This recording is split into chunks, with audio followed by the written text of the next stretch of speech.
ষষ্ঠ শ্রেণীর শিক্ষার্থীবৃন্দ, এই পাঠ একাডেমির পক্ষ থেকে তোমাদের স্বাগত জানাই।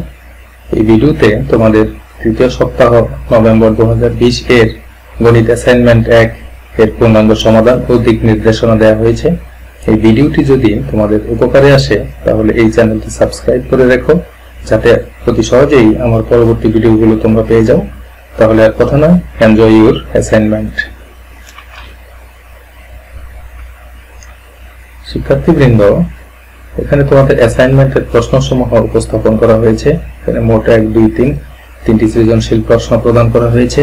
এর মধ্যে প্রথম এবং দ্বিতীয় প্রশ্ন দুটো, অর্থাৎ 1 এবং 2 নং প্রশ্নটায় তোমাদের বইয়ের পাঠ্য বইয়ের প্রথম অধ্যায় স্বাভাবিক সংখ্যা ও ভগ্নাংশ থেকে প্রদান করা হয়েছে, এবং তৃতীয় সৃজনশীল প্রশ্নটি তোমাদের পাঠ্য বইয়ের দ্বিতীয় অধ্যায় অর্থাৎ অনুপাত ও শতকরা অধ্যায় থেকে প্রদান করা হয়েছে। আশা করি তোমরা এই প্রশ্নগুলো দেখে নেবে। এখন সৃজনশীল প্রশ্ন 1 ক এর সমাধান। প্রশ্ন হচ্ছে 12, 15, 20, 35 এই চারটি সংখ্যার উদ্দীপক হিসেবে দেওয়া হয়েছে, এবং এই চারটি সংখ্যার ক নং প্রশ্ন হচ্ছে এই চারটি সংখ্যার লসাগু নির্ণয় করতে হবে। আমরা এখানে দেখিয়েছি 12, 15, 20 এবং 35 এর লসাগু নির্ণয় প্রক্রিয়া।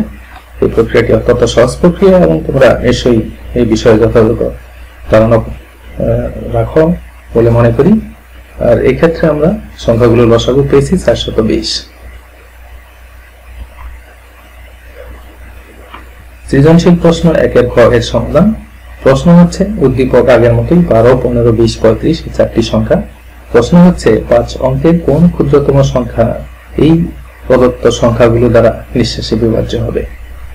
আমরা ক হতে 12, 15, 20 এবং 35 এর লসাগু পেলাম 420, যেটি এখানে উপস্থাপন করা হয়েছে। 5 অঙ্কের ক্ষুদ্রতম সংখ্যা 1, এরপরে 4টি শূন্য দেওয়া হয়েছে অর্থাৎ 10,000। এরপর 420 দ্বারা এই 10,000 এই 5 অঙ্কের ক্ষুদ্রতম সংখ্যাকে ভাগ করা হয়েছে।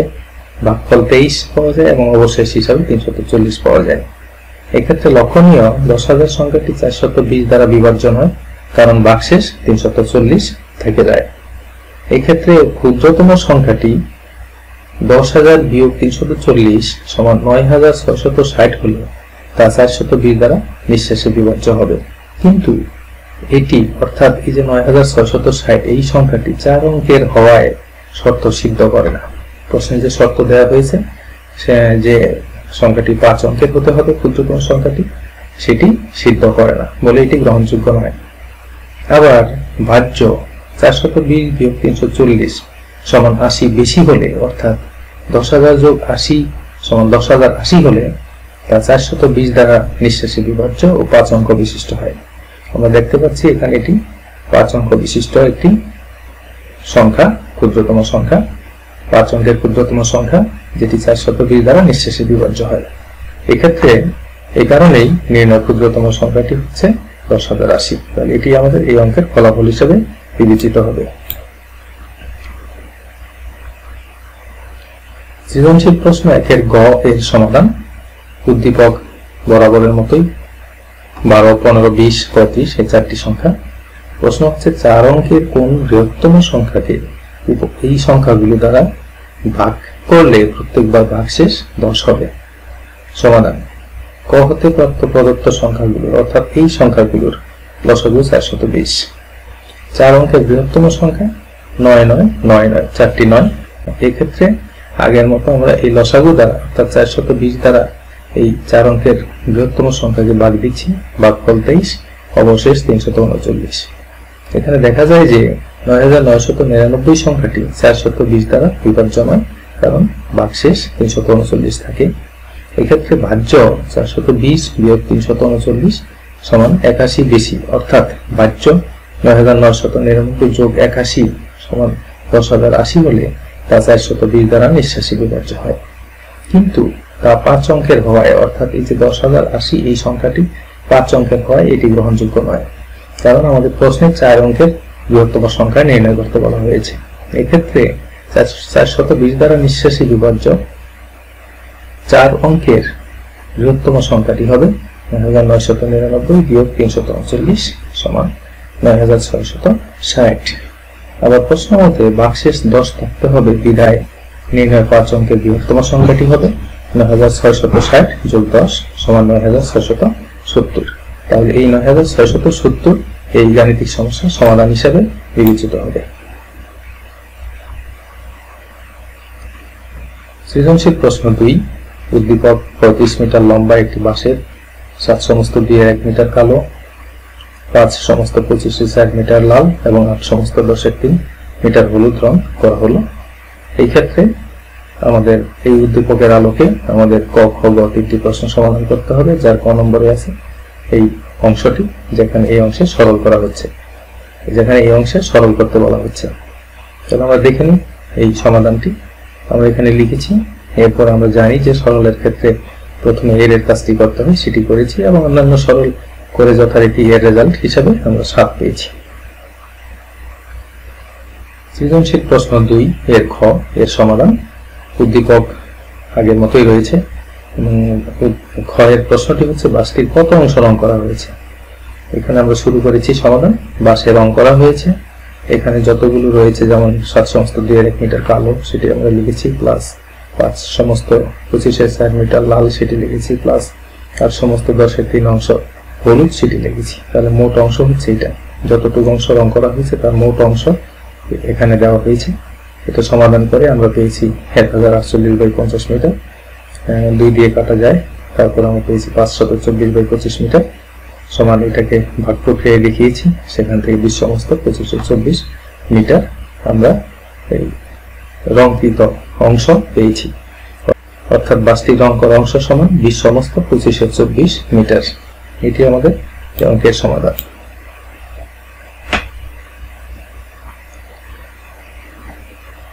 প্রশ্ন 2, সৃজনশীল প্রশ্ন 2 এর গণন প্রশ্ন। উদ্দীপক রয়েছে আগের মতো এবং এক্ষেত্রে আমাদের বাঁশটির কত অংশ রং করা বাকি রইল সেটি নির্ণয় করতে হবে। শুরু করি আমরা এখানে সমাধান। খ থেকে পাই বাঁশের রং করা অংশ 524/25 মিটার। দেওয়া আছে বাঁশের দৈর্ঘ্য 35 মিটার। তাহলে বাঁশের রং করা বাকি থাকে 35 বিয়োগ 524/25 মিটার। আমরা এটি সমাধান করে পেয়েছি 351/25 মিটার। এটি ভাগ প্রক্রিয়ায় দেখিয়েছি এবং এর মান আমরা পেয়েছি 14 সমস্ত 25 মিটার। তাহলে বাঁশের কত অংশ রং করা বাকি থাকে সেটি আমরা এখানে নির্ণয় করতে সক্ষম হয়েছি।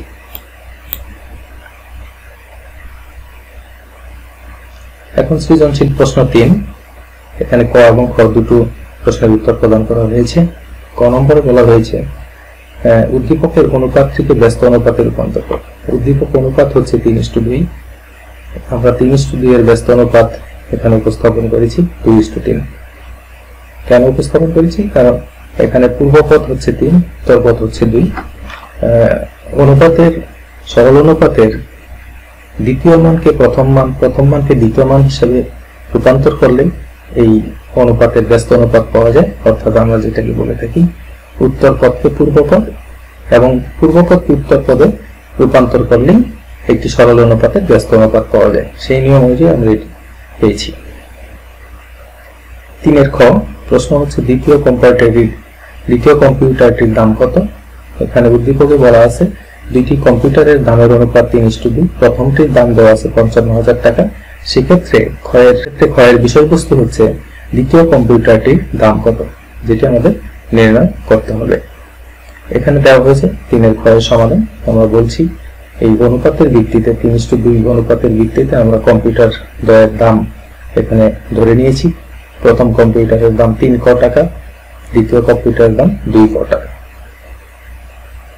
শর্ত মতে 3 ক সমান এত 55,000, অর্থাৎ 3 ক হলো প্রথম কম্পিউটারের দাম। এখান থেকে ক সমান আমরা এটা পেয়েছি 55,000/3 টাকা। সেক্ষেত্রে দ্বিতীয় কম্পিউটারের দাম হলো 2 ক। আমরা এখানে ক এর মান বসিয়েছি, সেখান থেকে পেয়েছি 1,10,000/3 টাকা এবং সমান হিসাবে পেয়েছি আমরা এটা 36,666 সমস্ত 3/2 টাকা। তাহলে এটি হচ্ছে আমাদের দ্বিতীয় কম্পিউটারের দাম এবং এই 3 খ গাণিতিক সমস্যার সমাধান। শিক্ষার্থীবৃন্দ, এখানে একটি জিনিস বাদ করে গিয়েছে। এখানে আমরা শুরুতে 3 ক ধরেছি, এটি টাকা হিসেবে লিখে নেবে। একইভাবে দ্বিতীয় কম্পিউটারের দাম এটি 2 ক টাকা হিসেবে এটা ধরে নেবে। এই টাকা শব্দটা এখানে সংযোজন করে নেবে। এখানে এবং এখানে 3 ক টাকা, এখানে 2 ক টাকা।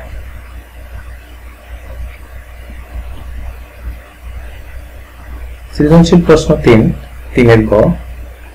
প্রশ্নটি হচ্ছে উদ্দীপক আগের মতোই দুইটি কম্পিউটারের দামের অনুপাত 3:2। প্রথমটির দাম 55,000 টাকা হলে ঘ নম্বর প্রশ্ন হচ্ছে দ্বিতীয় কম্পিউটারের দাম 2,000 টাকা বেশি হলে কম্পিউটার দুটির দামের অনুপাত কত। আমরা শুরু করেছি সমাধান করতে। খ থেকে পাই দ্বিতীয় কম্পিউটারের দাম সমান 1,10,000/3 টাকা। অতএব 2,000 টাকা বেশি হলে দ্বিতীয় কম্পিউটারের দাম সমান 1,10,000/3 যোগ 2,000 টাকা। এটি সমাধান করে আমরা পেয়েছি 1,16,000/3 টাকা। দেওয়া আছে প্রথম কম্পিউটারের দাম 55,000 টাকা। অতএব দ্বিতীয় কম্পিউটারের দাম 2,000 টাকা বেশি হলে প্রথম ও দ্বিতীয় কম্পিউটারের দামের অনুপাত সমান হয় 55,000 টাকা অনুপাত 1,16,000/3 টাকা। এই দুই মানকে প্রথম এবং দ্বিতীয় মানকে আমরা 3 দ্বারা গুণ করেছি, এটি পেয়েছি। সেখান থেকে আমরা 165 অনুপাত 116 পেয়েছি। অর্থাৎ প্রথম এবং দ্বিতীয় কম্পিউটারের দামের অনুপাত হচ্ছে 165:116। শিক্ষার্থীবৃন্দ, তোমাদের গণিত 1 অ্যাসাইনমেন্টের সমাধান প্রক্রিয়া এখানে শেষ হলো। ভিডিওটি দেখার জন্য তোমাদের আন্তরিক ধন্যবাদ জানাই।